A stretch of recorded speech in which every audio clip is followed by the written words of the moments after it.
Hi everyone, Janie here. Thanks for stopping by. Today I'm going to show you how to make a wonderful personalized DIY home decor piece that can be hung on the wall or sat on a shelf. And they also make great gifts, and I know this because I made several for Christmas and everyone loved them, and now I need to make some for myself. So let's head on over to the craft table and get started. So for today's project, I'm starting off with these 4 pieces of wood, and 2 pieces of them are 6 inches, and 2 pieces of them are 5 inches, and they're each about 3/4 of an inch thick and about a half an inch wide. You can have them any size you want. My husband cut these for me, and I was going to tell you that if you don't have someone to cut some wood for you, you can use these that I got from the Dollar Tree. So they're just $1 a box. It comes with, I think it said 36 of these blocks in there. And I've done the math, and I think you can get at least 2, if not 3 frames out of just one package of these. And by using these, you don't even have to stain them if you don't want to and you want to use the dark ones, or even using the light ones. You don't have to stain them like I'm going to be doing to these. But these are really great. You can just glue all of these little pieces together, so there'll be a lot more gluing than what I'm doing, but it could be easier if you don't have someone to cut the wood for you. So I told you the measurements of the pieces that I'm using, and again, you don't have to use the same measurements, but I wanted to show you something really cool. So if I put the long ones like so and the short ones on the outside, I end up with a rectangle frame. But if I do it like this with the short ones on the inside, I end up with a square frame. And square is what I'm going to be doing for today's project. So that is that. And like I said, any size you want. This just happens to be the size that I've chosen, and it's going to turn out just like this. And what I use to glue them together is Beacon Fabri-Tac, which happens to be good for wood, and it is really sturdy for wood. So all I did was, let me see, I want them to be square, want to make sure I have everything in the right place. So I'm just going to take these and add a little bit of the Fabri-Tac on the ends, and you don't have to add a lot. You don't really want it oozing out. I've had it ooze out before, and of course I just wipe it off.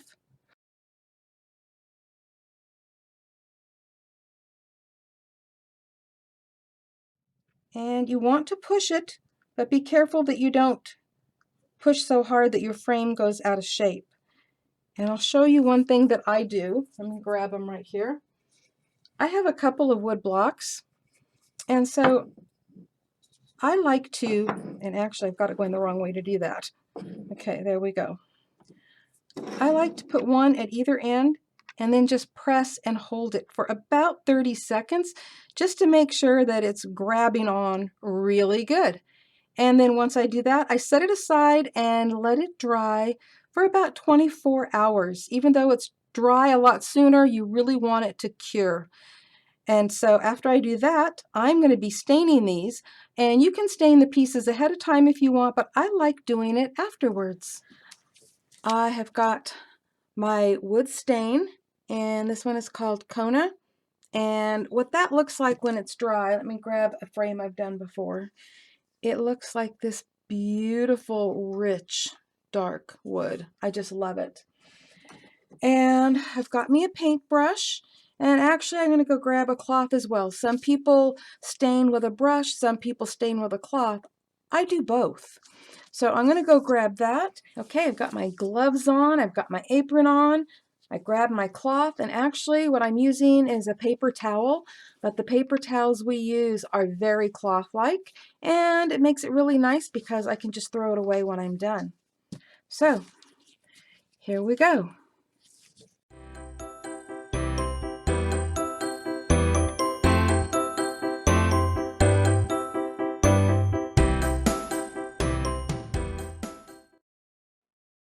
For the next step, we are going to be using this decorative nautical rope from the Dollar Tree, and there is enough on here to do all 4 frames and have some left over because we only need approximately 22.5 inches of rope per frame. And also, normally when I do this, I use a combination of Fabri-Tac and my hot glue gun. But to make things go quicker right now, we are just going to use the glue gun.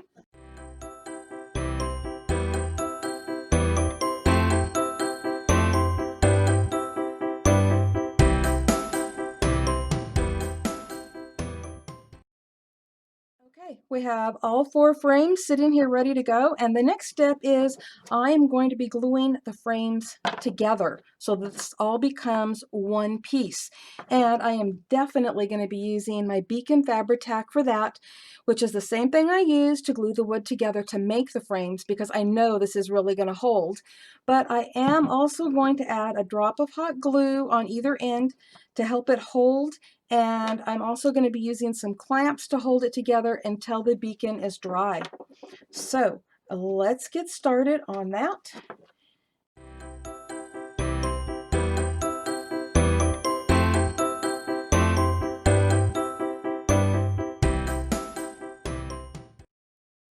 Now that the frames are glued together, I'm going to be attaching this mesh to the back of it. So there's the mesh right there, and what that is a plastic mesh that you can use for your gutters. And it comes in a 20-foot roll. It's 6 inches wide. 20 feet is going to last a long time, and I only paid $4 for this at Amazon, but it comes on a roll like this, and it cuts really easy with a rotary cutter. It would probably cut really easy with scissors too, but I just used this and zipped right along. So what I'm going to do is I'm going to turn this over, and I'm going to lay the mesh on the back and get it all lined up so that it's in the exact spot it needs to be in. And then I'm going to use my staple gun, and I'm going to staple it right here in the middle to these middle pieces. And then from there, I'm going to work my way out and use the staple gun to staple it in place. And I'm actually thinking about using some of my Beacon Fabri-Tac as well. Now, because of the length of this and the camera positioning, I can't get right above this where I need to be because all you would see is my head. So I am going to do this off camera, but I'll be back. Okay, I've got the mesh stapled on securely, and I worked it so that I could get the staple into both pieces of wood, giving it more stability, holding it together. And no one is going to see those staples because all they're going to see is the front. I'm going to be putting these letters in the frame to obviously spell the word love. And what I've done is I've cut out the letters using my Cricut on the food container boxes. Let me grab one here to show you. So it was a Schwann's macaroni and cheese box, and that's what I used. And I cut out 2 of each letter. Normally I would cut out at least 3, but I decided to cut the back one out using this paper. Let me show you really quick. Grab it here. It is from Cricut, and it is craft board, so it's a little bit thicker than cardstock, and this stuff is actually amazing. So I did that one for the back one, and you're saying, well, why didn't you do it for the front? Well, because the back is actually going to show through, and I didn't want it to look like a food box, so I had to cover it up. And the front, I'm going to be doing something else too. So what I'm doing with each of these is I'm going to be using my Beacon 3-in-1, and I'm just going to glue them together. And it's just really easy to do. Just take your glue, put it on there, get good coverage. It doesn't have to be 100% coverage, but get good coverage. Let me see, you probably could use a little bit more right there. And we're just going to glue them together. This makes it thicker. You want something, like chipboard, but I don't have chipboard. Okay, that's not true. I have some chipboard. I actually prefer to upcycle food boxes. And also it's easier for the Cricut to cut out the food boxes. Actually, I cut those out on blade level 6, and I didn't even have to do it on multi-cut. It just cut right through with no problem. So that's why I like doing it that way, because if I use chipboard, then I have to worry about the blade, I have to worry about multi-cut, and all kinds of other issues. And this is just really an easy way to get, you know, a nice thick piece. And so I am going to do the same thing to all of these letters, and then they will be ready for me to do the next step. Okay, the letters are now ready to be painted, and I want to give them kind of a distressed look, and I want to keep it light since the rest of the frame is dark. So I'm going to be using this chalk paint, and this color is oatmeal. And I'm also going to be using this chalk paint in Whisper White. And there's no real technique to this, I guess you could say. I'm going to play around until I get the look that I want. And, you know, you can do the same thing. And I'm not taking a lot of paint at one time. I don't want to saturate the cardboard, even though it's all glued together nicely and it's, you know, nice and sturdy now. And I'm not giving it complete coverage. I mean, actually, I like the way that this looks without me doing anything else to it, to be honest, but I am going to do more. So I'm just kind of giving it a quick paint job, and I really want that to dry, and chalk paint dries fairly quickly. And then the next thing I'm going to do is I'm going to use the white to go over that. And I may go over it with the oatmeal again as well. But like I said, there really is no special technique, and I kind of want this to dry. It may take a few minutes, so you know what? I'm going to put that one aside because I already did the other letters. I already got started. So I'm just going to barely tap this in there a little bit, and I'm just going to kind of streak it on. And this particular chalk paint that I'm dipping into right now is actually pretty thick. It is, let me show you really quick here. This is a texture chalk, so it actually has texture to it. And I just now got too much on my brush. Okay, but I'm just going to be, you know, painting it on here lightly and just kind of getting the look that I want. And this may take me a while because I may go back and forth with this, but I just wanted to give you an idea of how I'm doing this. And then, you know, when you see the end results, you'll, you know, at least have an idea. Well, to get the look I was going for, I actually only needed the one coat of the oatmeal and the one coat of the Whisper White.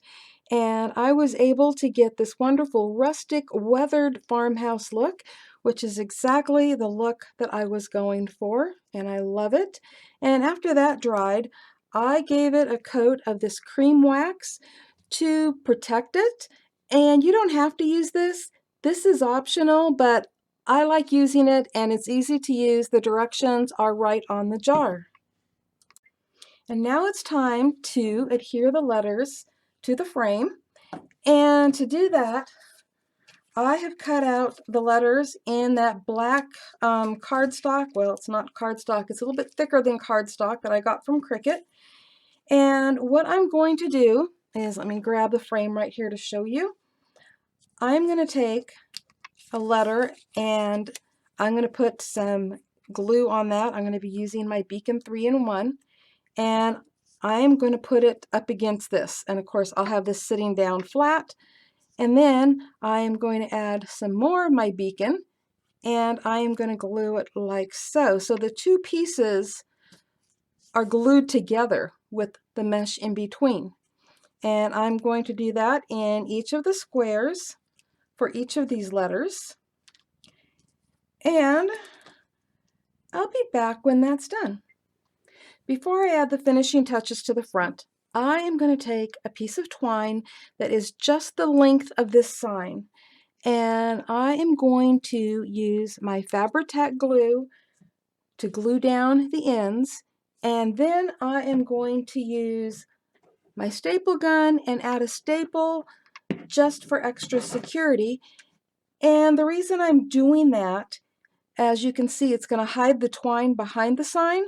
This way, if the recipient wants to stand the sign up like so, they can do that and no one will see the twine. But if they want to hang it, the twine will be loose here in the center and will hang nicely over a nail in the wall.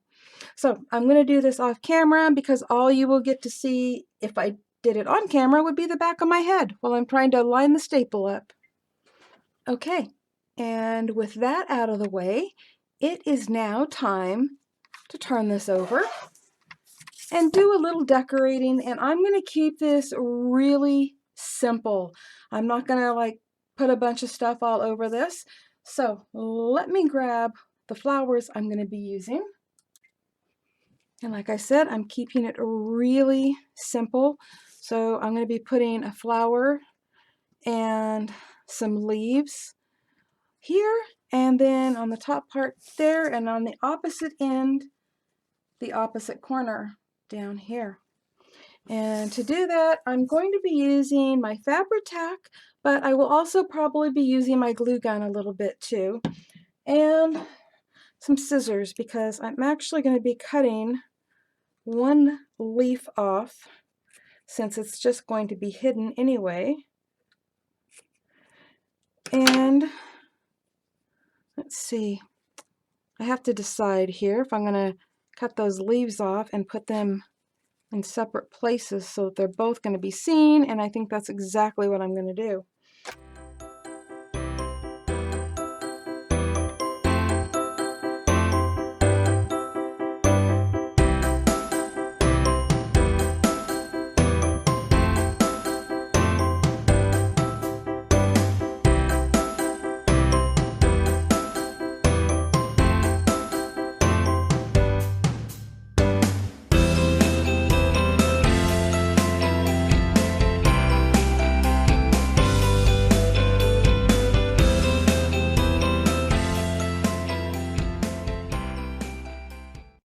And there we go.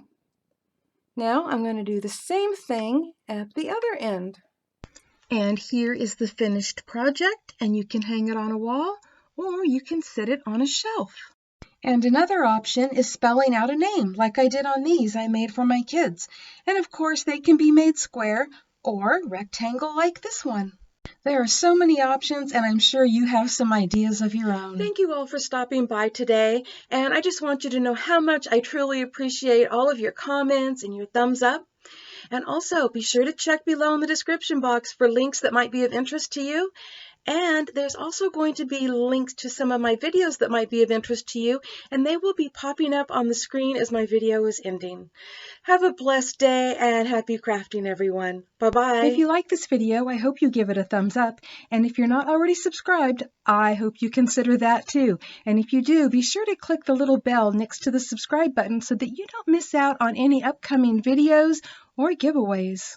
And I hope you stop by Crafters Castle on Facebook and also Crafters Castle Challenge blog to enter your creations.